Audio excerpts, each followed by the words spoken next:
અને હવે વાત કરીએ સુરેન્દ્રનગરની તો સુરેન્દ્રનગરના અમદાવાદ રાજકોટ નેશનલ હાઈવે છેલ્લા 24 કલાકમાં અકસ્માતનું હબ બન્યું છે। છેલ્લા 24 કલાકમાં 6 લોકોના મોત બાદ હાઈવે પર આવેલા ગામડાના ગ્રામજનો ખુદ સવાલ ઉઠાવી રહ્યા છે, જ્યાં ડિવાઈડરોના કારણે અકસ્માત સર્જાતા હોવાનું ગ્રામજનોએ ગંભીર આક્ષેપ કર્યો છે। જેમાં ગ્રામજનોએ કહ્યું છે કે ચોરણિયા નજીક અને આજુબાજુના હાઈવે પર આવેલા ગામડાઓના લોકોને અવરજવર માટે ડિવાઈડર નથી મૂકવામાં આવ્યા, જેને લઈ હાઈવે પર નાખવામાં આવેલા ડિવાઈડરો તોડી નાખવા માટે ગ્રામજનો મજબૂર બન્યા છે। ત્યારે હવે વ્યવસ્થિત રીતે ડિવાઈડર કરી આપવામાં આવે તેવી માંગ ઉઠી રહી છે।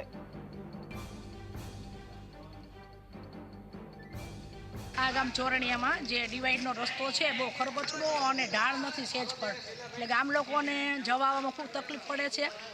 અને આ વિદ્યાર્થીઓ જે બહાર ભણવા જાય છે 9મા ધોરણથી એમને પણ ખૂબ તકલીફ પડે છે। આને લીધે ગંભીર ઘટનાઓ પણ બની છે, તો આ બાબતે ક્યાંક વિચારવું જોઈએ। આ વારંવાર રજૂઆત કરવા છતાં આનું કોઈ પરિણામ આવ્યું નથી।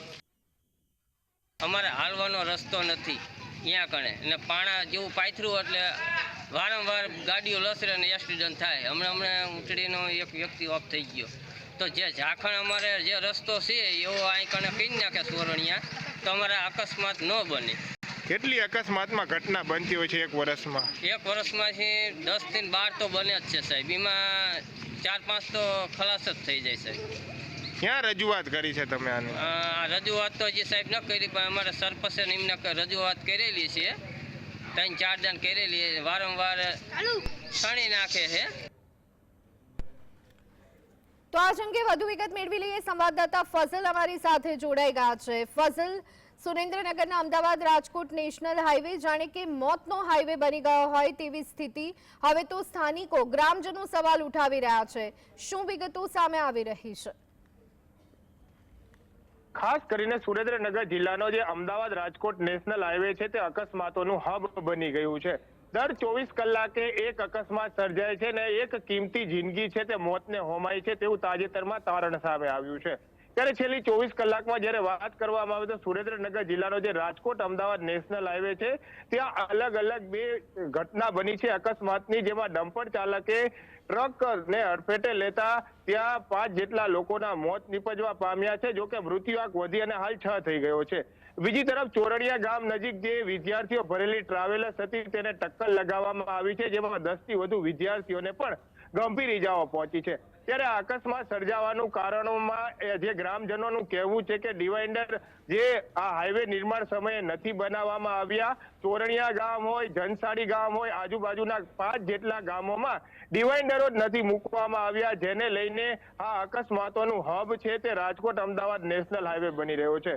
દર વર્ષે 12 જેટલી જિંદગી અલગ અલગ અકસ્માતોમાં મોતમાં હોમાઈ રહી છે સરેરાશ, તેવું પણ હાલ ગ્રામજનોનું કહેવું છે। તંત્રને આ બાબતે રજૂઆત કરવામાં આવી છે, વારંવાર આવેદનપત્રો પણ આપવામાં આવ્યા છે। સરપંચોએ પણ પોતાના લેટરપેડ ઉપર રજૂઆત કરી છે કે ડિવાઈડરો વ્યવસ્થિત બનાવવામાં આવે, પરંતુ જે રાજકોટ અમદાવાદ નેશનલ હાઈવે બનાવવામાં આવ્યો છે 6 લાઇનનો હાઈવે છે, જ્યારથી બન્યો છે ત્યારથી તે અનેક વખત વિવાદોમાં આવ્યો છે। નકશાઓ બદલવામાં આવ્યા છે અને તેનું સ્ટ્રક્ચર છે તે પણ બદલવામાં આવ્યા હોવાનું ગ્રામજનો દ્વારા જણાવવામાં આવી રહ્યું છે। વ્યવસ્થિત રીતે ડિવાઈડરો બનાવવામાં આવે, જેને લઈને આ અકસ્માતોની વણઝાર સર્જાઈ રહી છે તે અકસ્માતોની વણઝાર સર્જાતી અટકાય તે પ્રકારની ગ્રામજનો દ્વારા માંગણી કરવામાં આવી છે। હાલની વાત કરવામાં આવે તો ચોરણિયા ગામ નજીક જે અકસ્માત સર્જાયો હતો જેમાં 10 જેટલા વિદ્યાર્થીઓને ગંભીર ઈજાઓ પહોંચી હતી અને 2 શિક્ષકોને પણ ઈજાઓ પહોંચી હતી, જોકે તમામને તાત્કાલિક સારવાર મેળવી લેતા હાલ કોઈ મોટી ઘટના નથી સર્જાઈ, પરંતુ ડિવાઈડર પાસેથી ટ્રક પસાર થતો હતો તે દરમિયાન આ ઘટના સર્જાઈ હોવાનું પણ ગ્રામજનો હાલ જણાવી રહ્યા છે। યોગ્ય રીતે ડિવાઈડર મૂકી અને વ્યવસ્થા તાત્કાલિક ઉપલબ્ધ કરાવવામાં આવે તે પ્રકારની હાલ ગ્રામજનોની માંગ છે। અને જે હાઈવે અકસ્માતનું એપિક સેન્ટર બની રહ્યું છે તેની સામે પણ સ્પીડ બ્રેકરો મૂકવામાં આવે, જ્યાં ગામ આવતા હોય ત્યાં સ્પીડ બ્રેકરો મૂકવામાં આવે તે પ્રકારની માંગ પણ હાલ હાઈવે ઉપર આવેલા જે ગામડાઓ છે તેના સ્થાનિક લોકો દ્વારા કરવામાં આવી રહી છે। જી આભાર ફઝલ, સમગ્ર માહિતી આપવા બદલ।